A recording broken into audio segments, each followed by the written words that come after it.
Hello guys, welcome to my channel.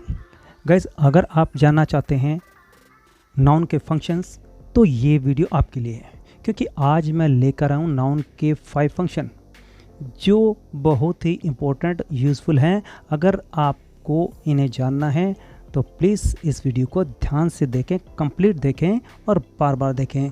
I think ये topic आपको complete समझ में आने वाला है। Now let's get started. Guys, वैसे तो आपको नाउन की डेफिनेशन के बारे में मालूम ही होगा कि noun is the name of any person, place और थिंग्स। लेकिन इनके फंक्शन सीखना बहुत ज़रूरी है और नाउन के 5 मेन फंक्शन हैं। अगर आप इसे अच्छे से जान लेते हैं तो आपको बड़े बड़े सेंटेंस को समझने में आसानी होगी, क्योंकि नाउन का आपको मालूम है कि सब्जेक्ट के रूप में भी काम करता है और ऑब्जेक्ट के रूप में भी काम करता है, लेकिन इसके अलावा क्या क्या काम करता है आपको मालूम नहीं है। तो चलिए मैं आपको बता देता हूँ कि फर्स्ट जो नाउन का फंक्शन है वो है the subject to a verb. क्योंकि नाउन जो है वर्ब का सब्जेक्ट बन के आता है, कर्ता बन के आता है, काम के करने वाला बन के आता है। नाउन का जो सेकंड फंक्शन है वो है नाउन का वर्ब के बाद ऑब्जेक्ट बनकर आना, यानी क्रिया का कर्म बन के आना। और जो इसका थर्ड फंक्शन है वो है नाउन का प्रेपोजिशन का ऑब्जेक्ट बन के आना, क्योंकि ज़रूरी नहीं है कि नाउन वर्ब का ही ऑब्जेक्ट हो, ये प्रेपोजिशन का भी ऑब्जेक्ट होता है। जब वर्ब का नाउन ऑब्जेक्ट होता है तो उसे पैसिव वॉइस में बदला जा सकता है, परंतु नाउन जब प्रेपोजिशन का ऑब्जेक्ट होता है तो उसे पैसिव वॉइस में नहीं बदला जा सकता। इसका फोर्थ फंक्शन जो है वो है in apposition to a noun. जब नाउन किसी दूसरे नाउन के लिए आता है तो उसे कहते हैं in apposition to a noun. जब नाउन उसी नाउन के लिए कोई दूसरा नाउन आता है तो उसे कहते हैं in apposition to a noun. और फिफ्थ जो फंक्शन है, जब किसी वर्ब का नाउन ऑब्जेक्ट बन के आता है तो उसे कहते हैं कंप्लीमेंट टू ए वर्ब, यानी ऐसी वर्ब जो is, are, am, was, were, seem, look, appear, become, ये ऐसी वर्ब है अगर इनके बाद कोई नाउन आ जाता है तो वो नाउन जो है उस वर्ब का कंप्लीमेंट कहलाता है। गाइज, अब कुछ ऐसे एग्जाम्पल्स जान लेते हैं जिनमें नाउन जो है वर्ब का सब्जेक्ट बनकर आया है। तो ये हेडिंग है सब्जेक्ट टू ए वर्ब। तो इसका जो फर्स्ट एग्जाम्पल है वो है, वैसे तो आप अपनी तरफ से कोई भी एग्जाम्पल ले सकते हैं, तो मैंने भी इसी तरीके से यहाँ पे सिंपल एग्जाम्पल लिख दिए हैं। तो फर्स्ट एग्जाम्पल है Sohan speaks well. Sohan speaks well, यानी सोहन अच्छे से बोलता है। तो इस सेंटेंस में जो सब्जेक्ट है वो है सोहन और वर्ब है स्पीक्स। नेक्स्ट एग्जाम्पल है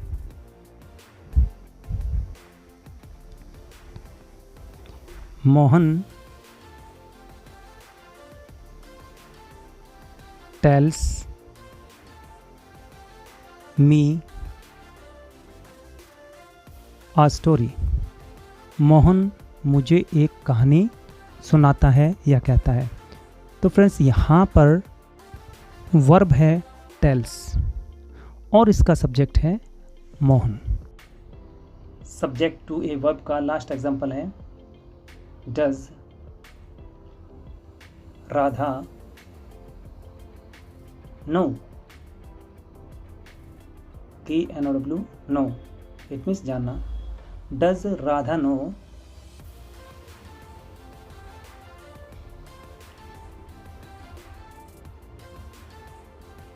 वेयर यू लिव, क्या राधा जानती है तुम कहाँ रहते हो। तो इसमें जो सब्जेक्ट है वो है राधा। तो एक बार से फिर से रिपीट कर लेते हैं। फर्स्ट सेंटेंस में सोहन सब्जेक्ट है स्पीक का, सेकंड में वर्ब टेल्स का मोहन सब्जेक्ट है, और थर्ड सेंटेंस में नो वर्ब का सब्जेक्ट राधा है। नाउ इसके बाद टर्न आती है the object to a verb, यानी नाउन जो है वर्ब का ऑब्जेक्ट बनकर भी आता है, यानी नाउन संज्ञा जो है क्रिया का कर्म बन के आता है। तो इसके भी मैंने 3 एग्जाम्पल दिए हैं, ज़्यादा एग्जाम्पल नहीं दिए हैं जिससे आप बोरियत महसूस करने लगो। अगर आपको समझ में आ रहा है तो मुझे लगता है कि 3 एग्जाम्पल काफ़ी है, इसीलिए मैंने केवल 3 ही एग्जाम्पल्स लिए हैं। फर्स्ट एग्जाम्पल है my father told me a story. Friends, मैं आपको बता दूं कि वर्ब के बाद में दो ऑब्जेक्ट भी आ जाते हैं। एक डायरेक्ट ऑब्जेक्ट होता है, एक इनडायरेक्ट ऑब्जेक्ट होता है। इसके बारे में मैं आने वाली वीडियो में बताऊंगा। तो यहाँ पर टोल्ड के 2 ऑब्जेक्ट हैं, लेकिन मैं अभी एक ही नाउन ले रहा हूँ, वो है अ स्टोरी। तो ये इसका ऑब्जेक्ट है, क्योंकि जब सेंटेंस में वर्ब का ऑब्जेक्ट होता है तो उस सेंटेंस का पैसिव वॉइस बन सकता है, वरना नहीं बनेगा। इसी तरीके से जो सेकंड सेंटेंस है he writes a letter in a good handwriting, वह एक अच्छी हैंड राइटिंग में एक पत्र लिखता है। तो यहाँ पर राइट जो है वो वर्ब है और इसका ऑब्जेक्ट जो है वो है अ लेटर, यानी एक पत्र। इसी तरीके से जो नेक्स्ट एग्जांपल है लास्ट, वो है she gave the child a toffee, उसने उस बच्चे को एक टॉफ़ी दी।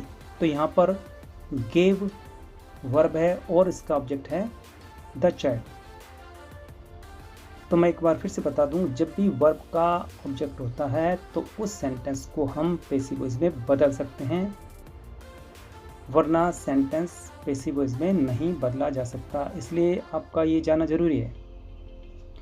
और वर्ब के बाद में ज़रूर नहीं है कि एक ही ऑब्जेक्ट हो, 2 ऑब्जेक्ट होते हैं। इनमें डायरेक्ट ऑब्जेक्ट और इनडायरेक्ट ऑब्जेक्ट होता है, वो आने वाली वीडियो में बताऊंगा। तो यहाँ पर ऑब्जेक्ट हैं स्टोरी, लेटर और the child.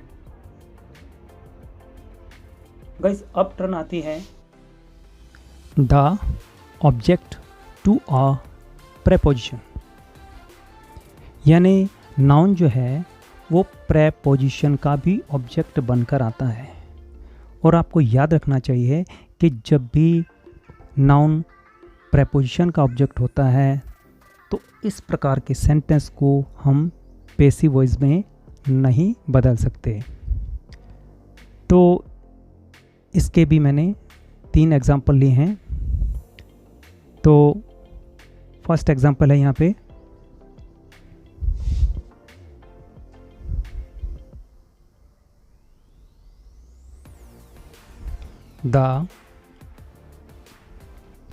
the boy jumped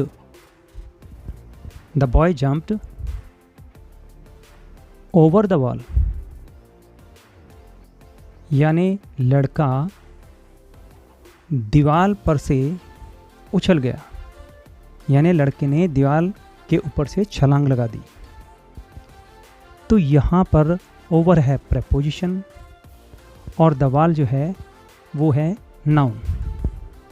इस तरीके से ये प्रेपोजिशन का ऑब्जेक्ट हुआ, वर्ब का नहीं, तो इसका पैसिव वॉइस भी नहीं बन सकता।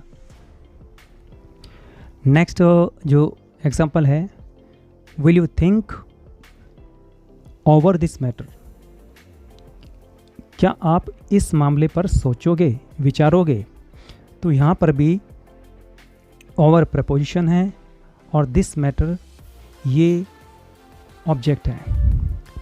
तो यहाँ पर ये दिस मैटर जो है ये प्रेपोजिशन का ऑब्जेक्ट है, वर्ब थिंक का नहीं, तो इसका भी पैसिव वॉइस बनना संभव नहीं है।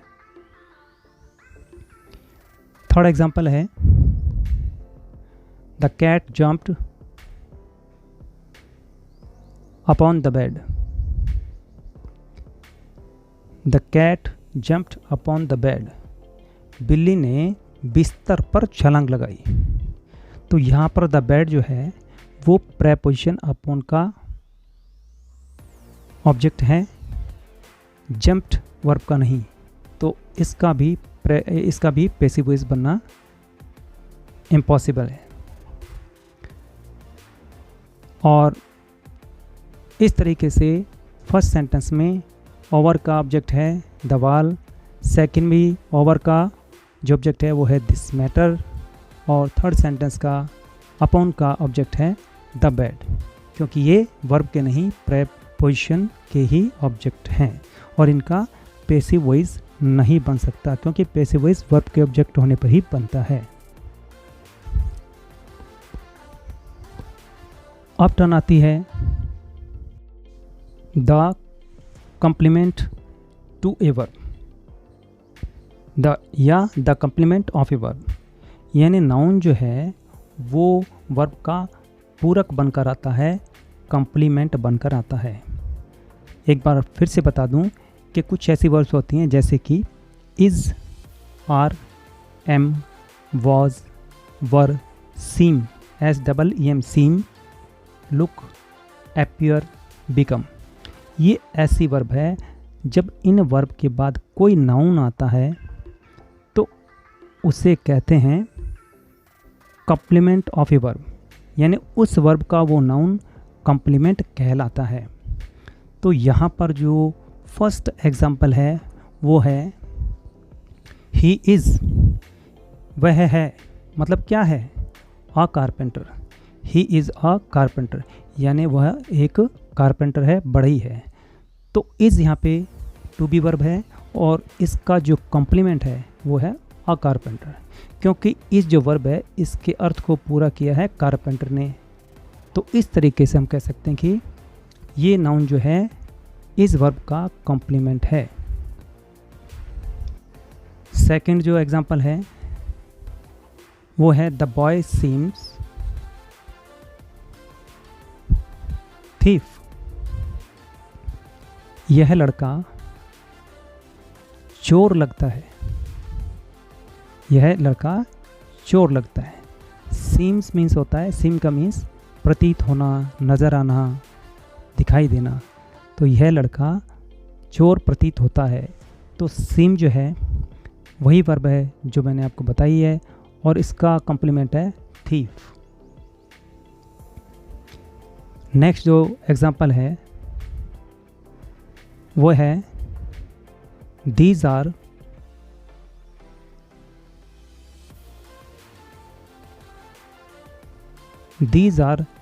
Grammar books, these are grammar books, ये व्याकरण की पुस्तकें हैं। तो यहाँ पर आर जो है टू बी वर्ब है और इसका कॉम्प्लीमेंट नाउन है ग्रामर बुक्स। तो एक बार फिर से फर्स्ट सेंटेंस में इज का कॉम्प्लीमेंट है कारपेंटर और सीम्स का कॉम्प्लीमेंट है थीफ और थर्ड सेंटेंस आर का कॉम्प्लीमेंट है ग्रामर बुक्स। और इनकी वर्ब है फर्स्ट में इज, सेकंड सेंटेंस में सीम्स और थर्ड में आर। अब मैं आपको the complement of a verb, इससे रिलेटेड जो भी इसमें वर्ब काम आती है वो यहाँ पर लिख देता हूँ, जिससे आपको और भी अच्छे से समझ में आए। तो यहाँ पर राइट हैंड पर देखिए, फर्स्ट वर्ब है is, second are, third am, फिर वॉज, उसके बाद में वर, फिर लुक, सीम, अपीयर। ये ऐसी वर्ब्स हैं, अगर इनके बाद कोई भी नाउन आ जाता है तो वो नाउन इन वर्ब्स के कॉम्प्लीमेंट होते हैं। गाइस अब टर्न आती है नाउन के लास्ट फंक्शन की, वो है in apposition to a noun. In apposition to a noun यानी किसी नाउन के लिए कोई दूसरा नाउन आता है तो वो कहलाता है in apposition to a noun. ये आपको एग्जाम्पल से ही क्लियर होने वाला है, क्योंकि आपको इस तरीके से समझ में नहीं आया होगा। तो इसका फर्स्ट जो एग्जाम्पल है वो देखिए,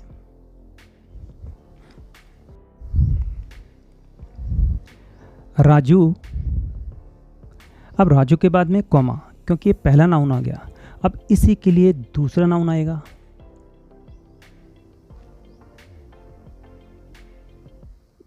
राजू आवर कैप्टन,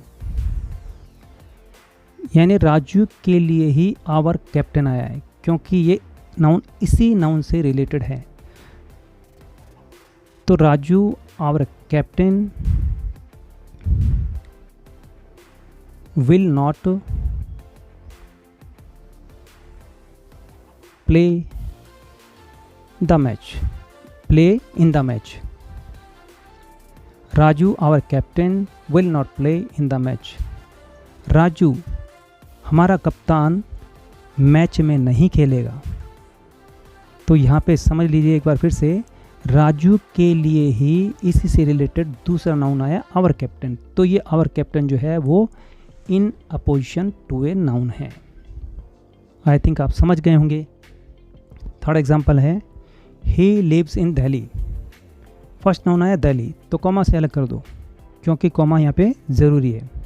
अब दिल्ली के लिए कोई नाउन आएगा तो वो इसका कॉम्प्लीमेंट है। He lives in Delhi, the capital of India. वह भारत की राजधानी दिल्ली में रहता है, या वह भारत की राजधानी दिल्ली में रहता है। तो दिल्ली जो है वो फर्स्ट नाउन है, और इसी के लिए जो नाउन आया है वो है द कैपिटल ऑफ इंडिया, जो कि दिल्ली का इन अपोजिशन है। तो ये in apposition to a noun कहलाएगा। इसके बाद जो थर्ड एग्जांपल है वो है,